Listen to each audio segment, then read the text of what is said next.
السلام عليكم متابعي قناة هل تعلم. إليكم اليوم أغرب ما وجد الناس في طعامهم. هذه الحلقة برعاية. في المرتبة العاشرة، دودة في قالب حلوى. اشترت الفتاة العشرينية البريطانية آنا جونز قالب حلوى لمناسبة عيد ميلادها عام 2011، وفيما كانت تستمتع بتناول قطعة من الكعكة الحمراء لاحظت وجود دودة كبيرة حية تزحف على طبقها. لقد أزعجت آنا الدودة بعد أن كانت نائمة في الحلوى اللذيذة. على الأرجح أنها لن تأكل أي كعكة بعد هذه التجربة، وربما لن تأكل أي شيء حلو على الإطلاق. في المرتبة التاسعة، فرشاة أسنان في لوح الشوكولاتة. عام 2010 تناولت سو كال هون قدمة من لوح الشوكولا ميلكي واي غير حياتها إلى الأبد. كانت تظن أنها تمضغ لوزا أو نوعا آخر من المكسرات، لكن مهلا، شوكولا ميلكي واي ليس فيها مكسرات.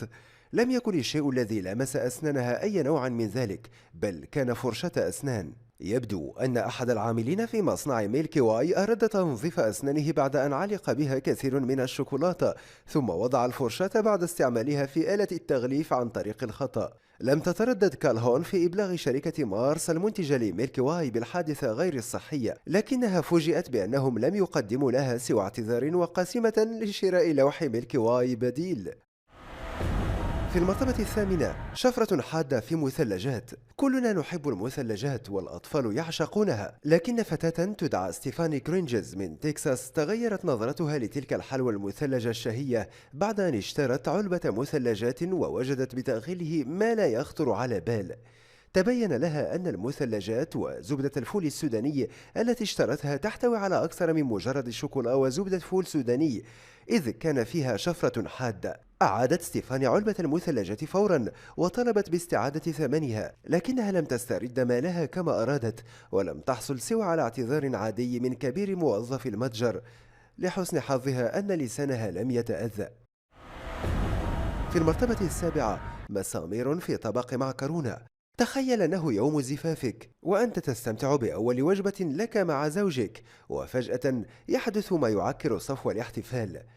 أرادت ريبيكا شورتون الاستمتاع بوجبة باستا قبل الرقص مع عريسها، وفجأة عضت أسنانها شيئا صلبا جدا. تبين أن وجبة المعكرونة بالجبنة التي كانت تتناولها تحتوي على 3 مسامير معدنية بطول 5 سنتيمترات. في الحال أسعفت ريبيكا إلى المستشفى بعد أن أدركت أنها ابتلعت أحدها. لم يتمكن الأطباء من استخراج المسمار بعملية جراحية، لذا أعطوها مواد مسهلة لطرح المسمار بطريقة طبيعية. كل تلك الدراما حدثت في يوم الزفاف. في المرتبة السادسة، عازل المطاطي في حساء خضار. فوجئت إحدى زبائن أحد المطاعم في إيرفن بكاليفورنيا بمفاجأة غير متوقعة في حسائها. لم يكن الحساء ساخنا كفاية، لذا طلبت من النادل أخذه وإعادة تسخينه، وقد فعل النادل ما أمر مكرها، لكن حين عاد الطبق كان فيه عازل مطاطي. في المرتبة الخامسة، فأر في وجبة كاري. من المعروف أن الهند مشهورة بالتوابل والوجبات المحضرة بتابل الكاري خصوصا، لكننا لا نعرف ما إذا كان أحد تلك الأطباق يقدم مع فأر. ذلك ما وجدته كيت باريت حين فتحت مرطبة كاري من ماركة آسدا اشترتها من متجر محلي. لحسن الحظ أنها لاحظت وجود الفأر المتبل قبل لحظات من سكب التتبيل على دجاج كانت قطعته وحضرته للعشاء. تركت تلك التجربة أثرا بالغا على كيت لدرجة أنها باتت تشعر بالغثيان كلما رأت أو اشتمت رائحة كاري، وقد راسلت الشركة المنتجة بشأن ما حدث، لكنها لم تتلقى أي تعويض بل مجرد اعتذار. في المرتبة الرابعة، رصاصة في شطيرة هوت دوغ.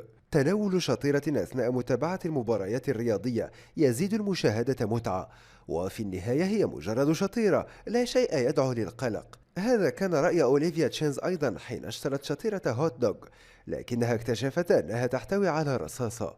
حين بدأت بتناولها عضت أسنانها الرصاصة الصلبة، ورغم محاولتها عدم ابتلاع شيء إلا أنها ابتلعت الرصاصة غير متعمدة. كانت الشطيرة من ماركة هيبرو ناشونال، وهي ماركة شهيرة ومنتشرة لدى بائع الهوت دوغ. في المرتبة الثالثة، ضفدع في كيس خضروات مجمدة. كلنا نتناول الخضروات المجمدة دوما فهي سهلة التحضير، لكن هل فكرتم يوما في أن تلك الأكياس قد تحتوي على أشياء أخرى غير الخضروات؟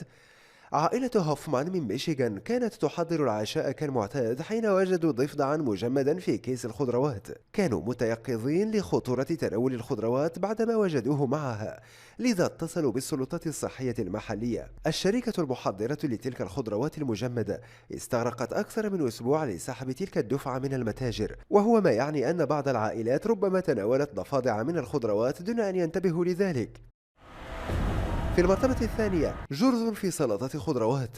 تناول وجبة متوازنة من الخضروات والبروتينات هو الأنسب، سواء كنت تريد تخفيض وزنك أو فقط تريد أكل طعام صحي. أحد المطاعم في مينيابوليس أراد إعطاء إحدى الزبائن مزيدا من البروتينات. طبعا هي كانت ستفضل الحصول على قطع لحم مشوية مع سلطة الخضروات، لكنها بدلا من ذلك حصلت على جرذ غير مرئي بين الخضروات. ما يزيد الطين بلة هو أنها كانت قد تناولت أكثر من نصف الطبق قبل أن تلاحظ وجود قطعة لحم لم تطلبها. في المرتبة الأولى، سدادة في طبق فيليه مينيون. حين يذهب أحدهم لمطعم راق مثل والدورف إستوريا في نيويورك، فإنه من المفروض أن العاملين فيه يراعون أعلى معايير النظافة أثناء تحضيرهم وتقديمهم الطعام لزبائنهم الأثرياء. لكن أحد زبائن ذلك المطعم طلب طبق فيليه مينيون، وفيما شرع بتناوله لاحظ وجود سدادة قطنية في طبقه، وليتها كانت جديدة لكنها كانت مستعملة. على الفور غسل فمه بكوب شراب وذهب للمستشفى، حيث أكد الأطباء أن السدادة كانت مستعملة وأن عليه إجراء فحوصات للتأكد من سلامته من أي أمراض. تلك الحادثة وغيرها تؤكد أن تصرفات فادحة تحدث حتى في أشهر وأغلى المطاعم.